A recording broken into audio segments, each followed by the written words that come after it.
In this video, we're doing the Haven Retaliation for the month. While we are in the Assassin's territory, we're not actually expecting her to appear on this mission. So we're bringing along a fairly basic squad. We have our Phantom Ranger, who's probably going to be scouting for the last time, since we're only a few days away from getting a new Reaper. We have 2 Grenadiers, who we're trying to get promoted. Only one of them has holo targeting. We're bringing a Specialist, who's going to be bringing 3 medikits in case someone gets tagged by a Chrysalid. We have our newly upgraded Spark. And then we have our next highest ranked Sharpshooter, because we want to save our Colonels for the upcoming Warlock Stronghold mission.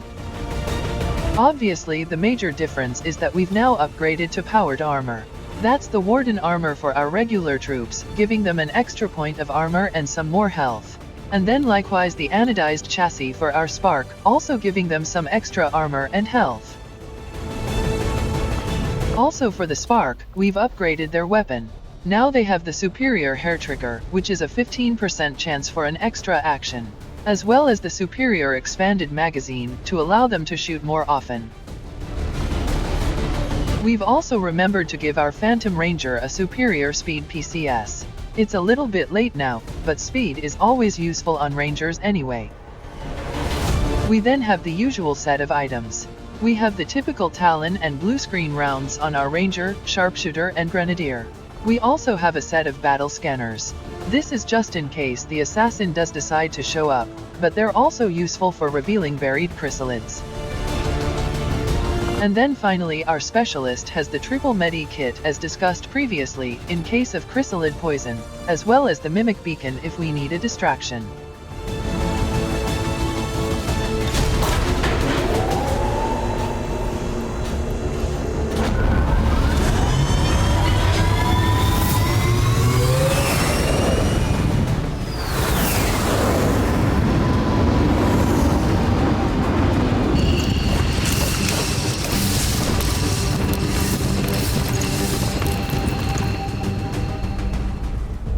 Those Chosen is leading an assault on the Resistance encampment in this area.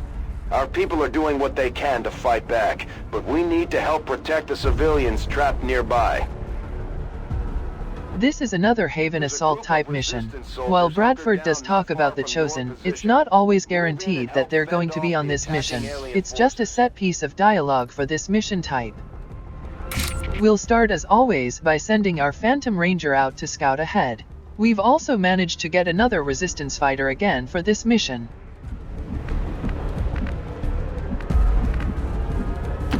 Roger that.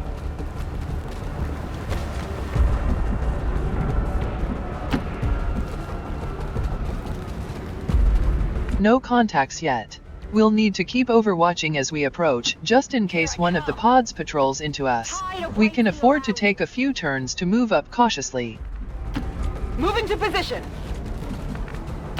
Headed there now. Moving on target. On my way. On Overwatch. Optical sensors on Overwatch.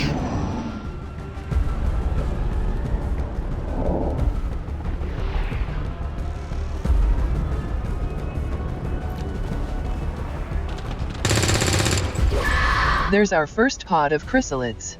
We'll need to prioritize those before they start killing civilians and spawning more.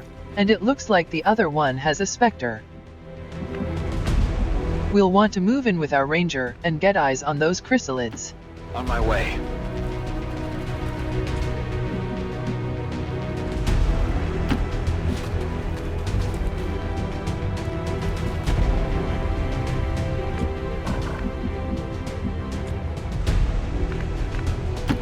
Servos engaged. Let's do this.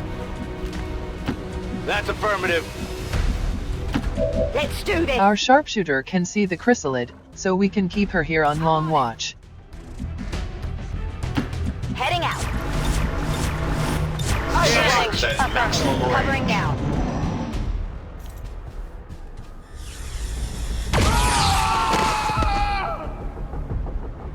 Commander, Advent isn't backing off. They've got units in the AO that are ignoring our forces just to get a better shot at the civilians. Take those bastards down.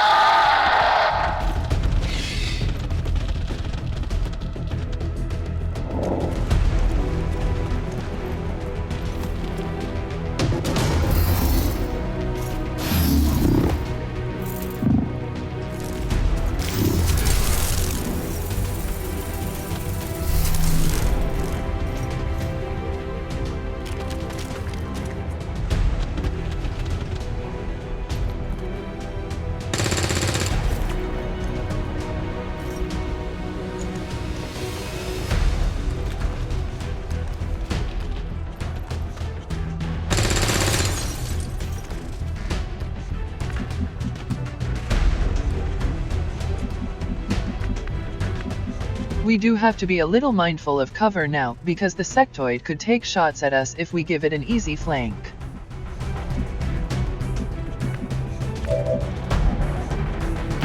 Orders confirmed. On the move. We'll send our ranger in to try and get eyes on this Chryssalid, but it looks like it's behind this tree. We'll try again with our spark, because they can't take cover anyway. Now we can check our grenadier can see it, and then move in for hollow targeting. Tired of waiting around.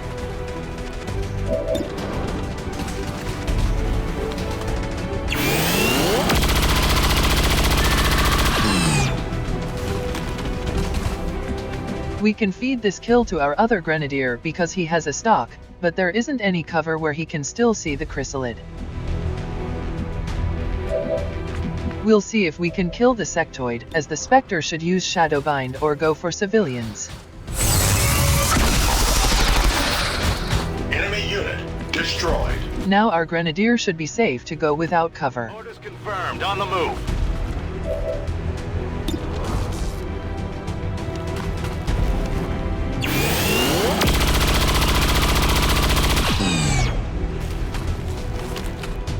Target neutralized.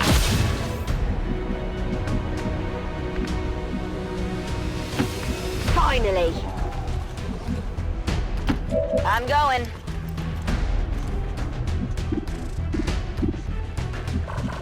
The other Chryssalid might be able to get the resistance fighter, but the only way we could stop it now is to expose our ranger. We'll just have to try for overwatch shots. Affirmative. Covering now. On Overwatch.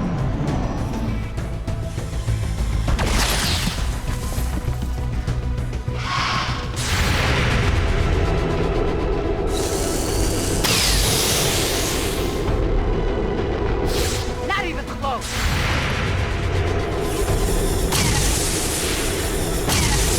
Deflection. Impressed yet? We got lucky with our overwatches, so that just leaves this Spectre.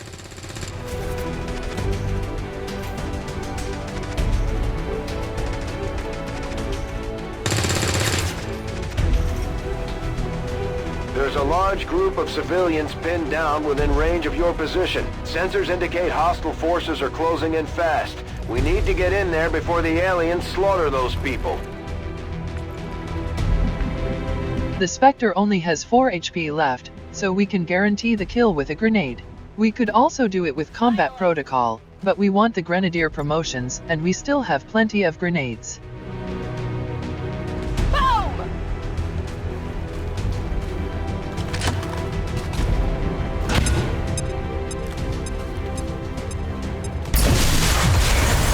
The resistance team is in the clear. They're moving to help the other survivors. Those 2 fighters will now move on to assist with the second group. Now we'll have to try and get over to the second group as quickly and safely as possible. Understood. There shouldn't be any aliens between the 2 groups, so we should be safe to take this initial move, but then we'll have to be careful as we start approaching them. Moving to designated position.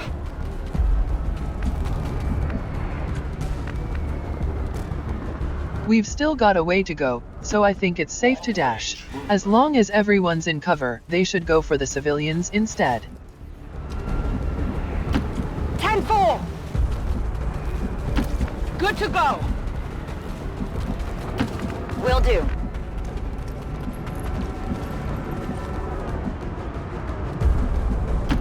No need to ask twice.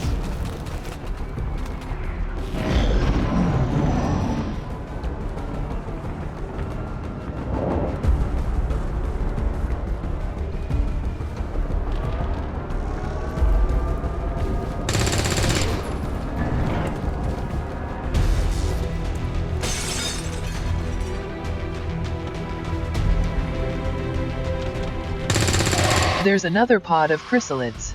We'll want to try and deal with those as quickly as we can.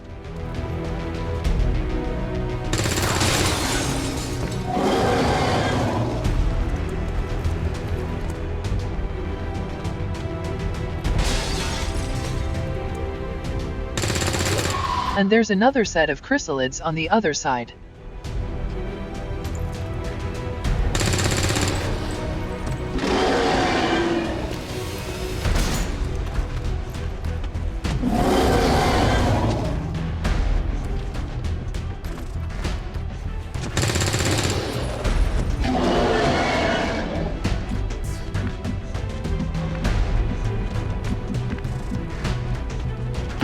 Confirmed.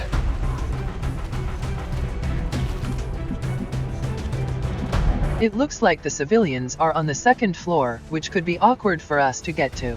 We'll only move in a little bit with our ranger. We don't want to risk running into a pod now. Designated coordinates.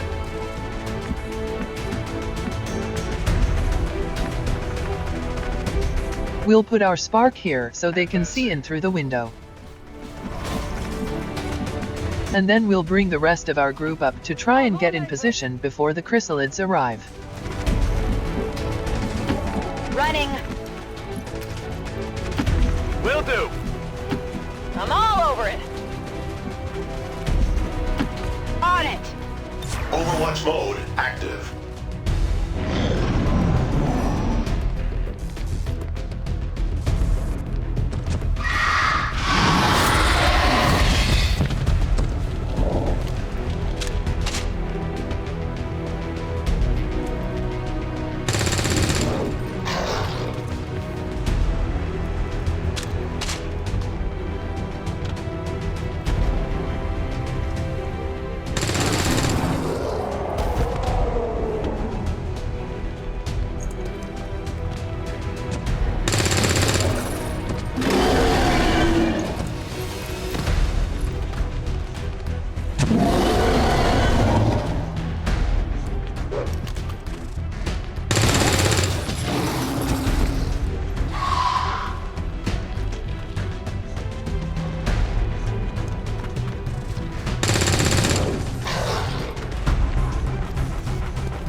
We could take our spark up to the civilians. I'm just not sure where that group of Chryssalids went.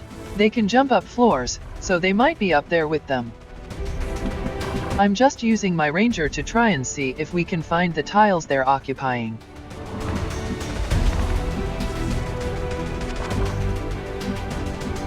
We could take him up onto the roof, but he could very easily be spotted, and then it would be hard to cover him.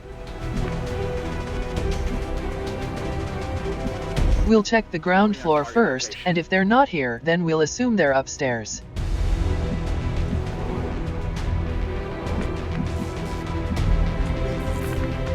We'll charge our spark right into the objective, and then they can cover the civilians.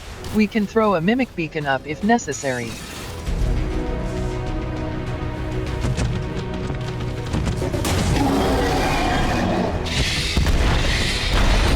And then they immediately hop back down. That's bad because I was hoping to use overdrive to engage them.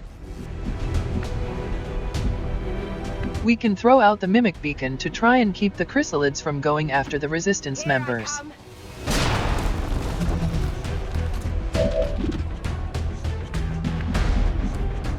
We don't have many other units who can take shots at this Chrysalid. The only one we have is the resistance fighter. She's a little exposed from this position, but we haven't seen any ranged units on the right side of the map. I can handle that.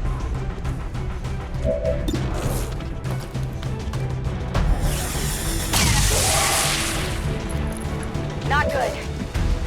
We probably don't need a scout anymore, so we could go in with our ranger to guarantee the hit. The other option would be to give the action to our grenadier with teamwork, which I probably should have done first.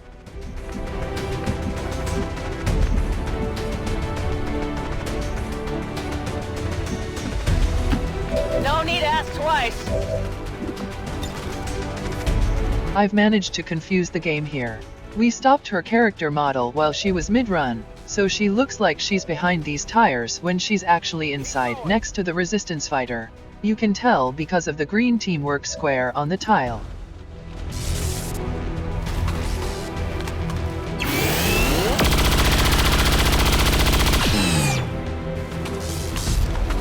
Want some more? We can't see the Chrysalid outside, so we'll throw out the mimic beacon here and hope that the Chrysalid goes for it.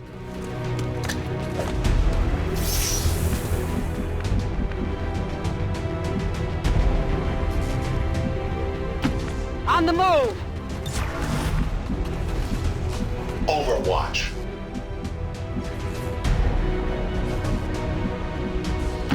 Moving to position. Got covered. One of the faceless activated as well, probably because we got too close to this group of civilians.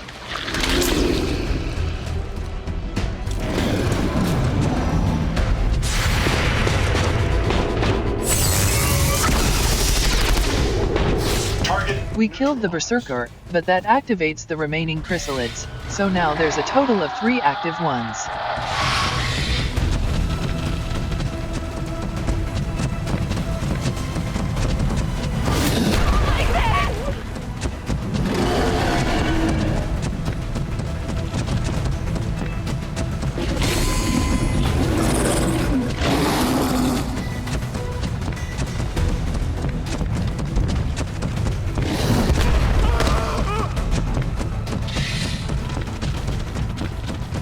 Thankfully for us, the Chrysalid went for the Mimic Beacon as we hoped. It was a little bit of a waste, it didn't take any damage, but the aim was to stop the Chrysalid from poisoning someone and spawning more.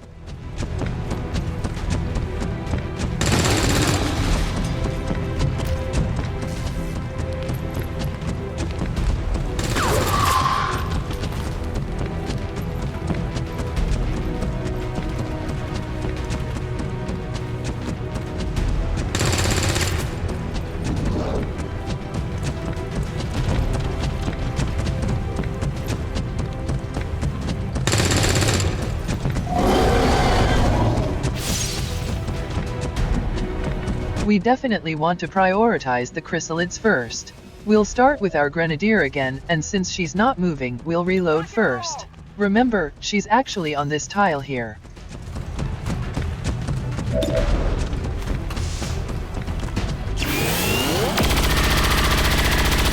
She rolled max damage, so she actually killed that Chrysalid outright.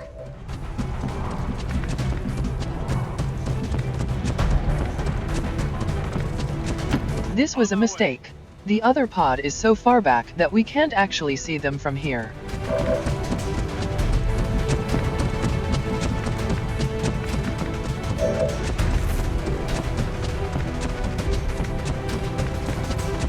We can take our Spark down to overdrive, but they won't be able to see both of the Chrysalids. There aren't any better positions though. On approach.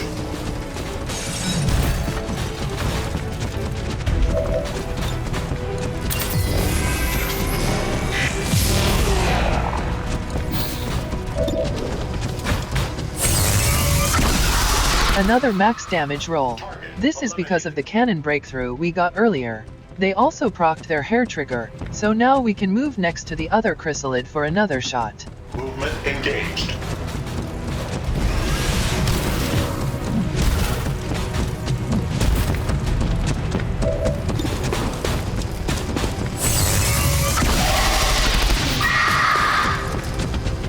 We didn't manage to kill this Chrysalid, so we'll have to see if we can get someone close enough to finish it.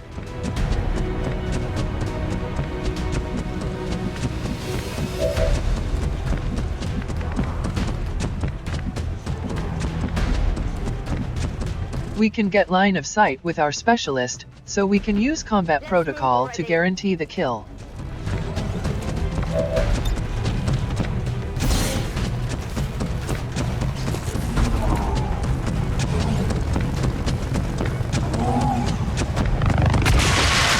That should be the last of the Chrysalids, so we just have to finish off the rest of the enemies.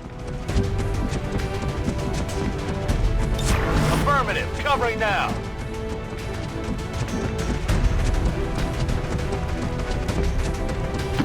Heading out! There shouldn't be any more pods, so we may as well use our ranger to finish off this muton.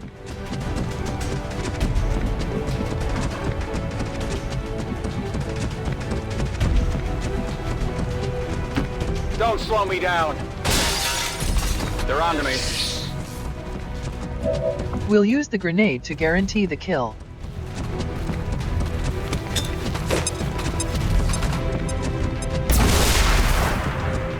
Got it covered!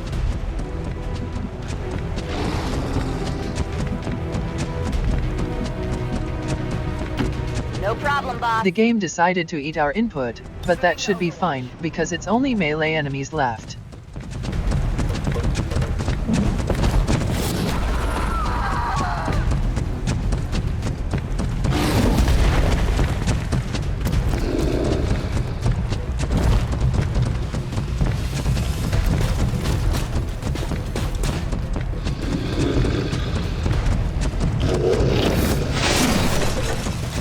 Thankfully Faceless are actually quite low-tier enemies despite being as tanky as they are, so they don't do a lot of damage.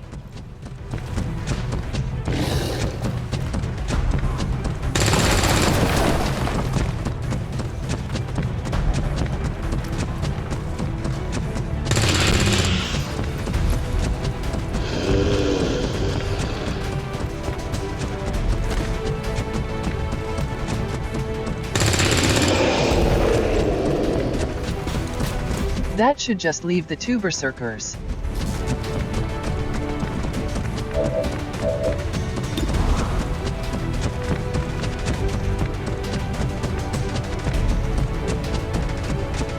We'll take our spark up for the first shot, so we can see what we're dealing with. Moving.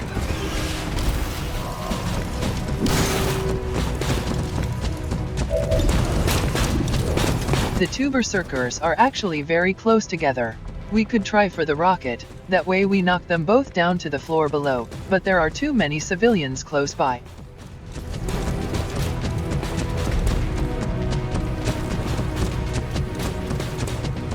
We'll just have to take the standard shot.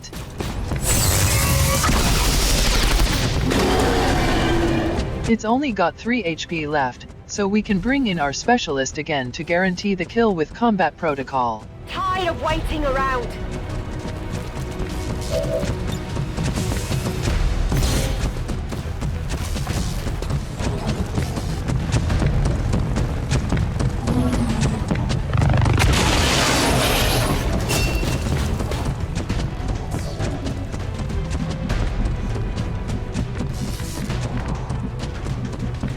Next we can use run and gun to try for a crit shot with our ranger. Haul it ass! Roger that. At some point we'll want to upgrade him to a set of light armor, so he'll just be able to grapple up.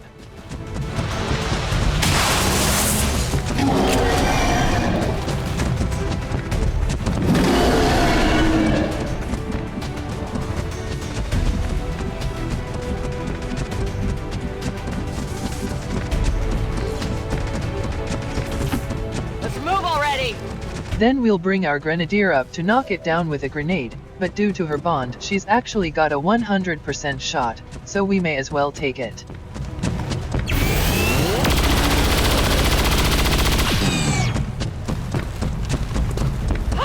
You see that? Menace 1-5, you secured the remaining civilians and there are no other hostile contacts on the scope. Good work out there. If you let Chryssalids get out of control, then not only will they kill all of the civilians, but they'll also spawn more Chryssalids for you to deal with. This includes your own soldiers if they get poisoned.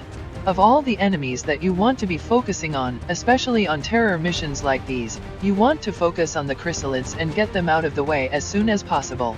Then you're just left with standard enemies that are just going to take the one attack each turn.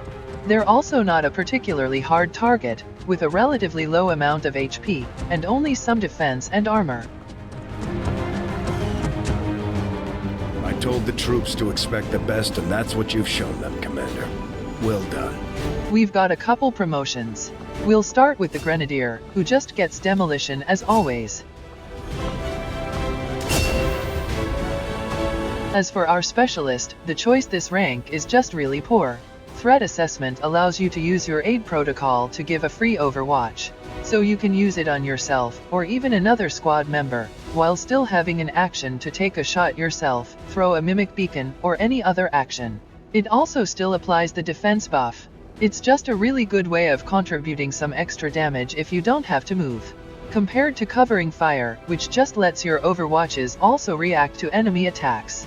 This is usually useless, because a lot of the enemies are taking shots at you from cover, so it's often just an overwatch shot into full cover.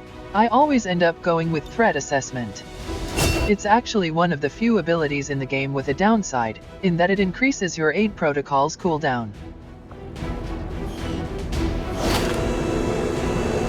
You and your crew have dealt another serious blow to the aliens' efforts today, Commander. Impressive work.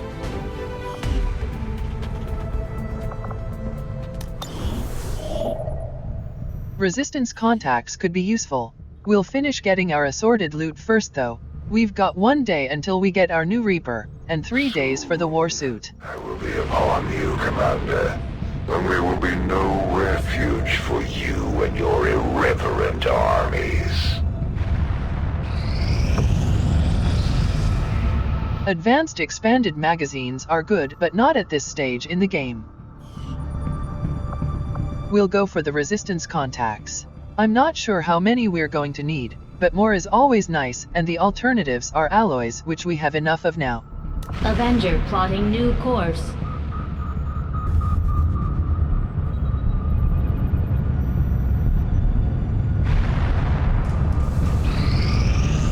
I suppose since that worked, we might as well keep it up, Commander. I hope you've got room for one more. You made an impression on one of my vets, and they've decided to come serve on that ship of yours. Now we have 2 Reapers to rotate between, and another Grenadier promotion.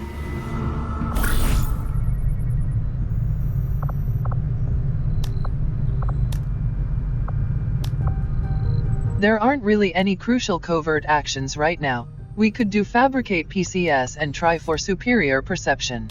I end up going for feedback though, because it could be useful, and we're not really using the scavenger's order for increased resources right now.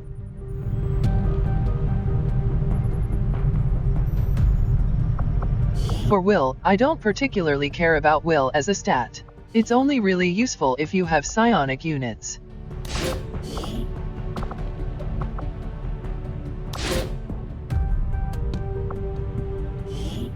We will begin the covert action immediately, Commander.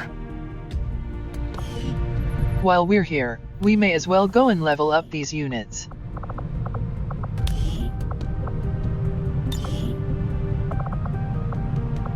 For our sharpshooter, if you've been building your sharpshooters as gunslingers, fan fire is the key ability. You spend 1 action and you shoot 3 times at a single target. With blue screen rounds against cybernetic enemies like gatekeepers, sectopods, heavy mechs and such, this is devastating.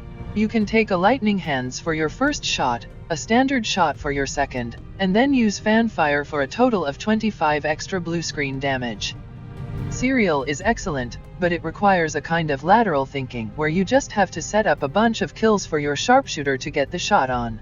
And you then need to make sure they hit that shot in order to get that effect. I just prefer gunslingers, so I'm going with fan fire. Then here is our second Reaper.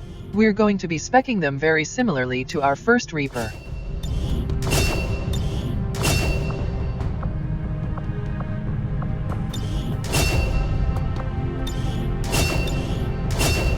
Now we can talk about the last 2 abilities. Homing Mine allows you to stick one of your claymores to an enemy, and when that enemy takes damage, it then also detonates the claymore, hitting nearby enemies. What they don't tell you about Homing Mine is that it actually guarantees the first shot against that target while the mine's still on them.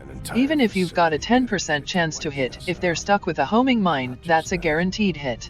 You can use this with Banish, or other abilities like Chain Shot or Rapid Fire, to at least guarantee the first hit. It's very useful in that regard, and it just gives you a little bit more flexibility with your claymore. I like having that option, so I'm going to be going with Homing Mine. Then there's Annihilate, which is an upgrade for Banish. This means that if you kill your target using Banish, you will then keep switching to another enemy until you run out of ammo. This means that every single shot that's in your magazine will be shot at an enemy unless you just completely run out of targets. It's good, but I don't know if it's worth 25 AP. You typically only really use Banish on the really big targets, so you're not worried about overkill too much. The exception to this is if you're using a repeater and fishing for instant kills, but I tend to avoid that. As for the random XCOM abilities, we could go for tactical rigging. We could equip special ammo to boost their damage, which combines well with Silent Killer. We'll decide on some of these other abilities later. These are the main picks for now. And then finally we also have this Grenadier. We'll give him Chain Shot as well. It's not quite hail of bullets, but we're one step closer.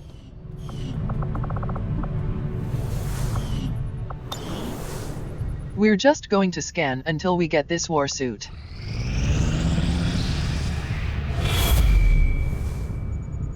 Commander, the The aliens continue to make progress on the Avatar project. If we're going to slow them down, we'll need to move fast. This will prove to have been an important breakthrough. Because we've killed so many of the berserkers, we can now instantly autopsy them, so we'll get that done as well. Muton wasn't aggressive enough. This hulking beast seems dangerous even in death. I will be more than happy to dispose of it once I file my report. The overdrive serum is another single-use item, so it disappears from your inventory once you use it. This means it has very limited functionality. It does provide a huge boost to your armor and mobility, but it's not really worth it in my opinion. We did also get an inspiration for psionics. While I personally don't use psionics very often, it's still good to have.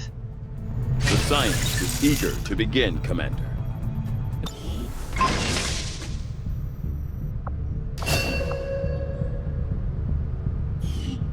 Now we have access to powered heavy weapons. It won't be ready in time for the Warlock stronghold, but we'll get one started now. We'll get started right away, Commander. I'll send word when the project is complete. We're halfway into the month now, so next time we're going to be doing the Warlock's stronghold. All of these enemies that are listed here are mostly during the first segment. There's 2 segments to the mission, with the first half being a fight to the arena. Our main goal is to try to use as few resources as possible during the first segment, as well as a difficult fight with the Chosen, so we'll want to bring our strongest squad members. We'll be doing this next time to stop the Warlock before he can do an Avenger assault. Avenger plotting new course.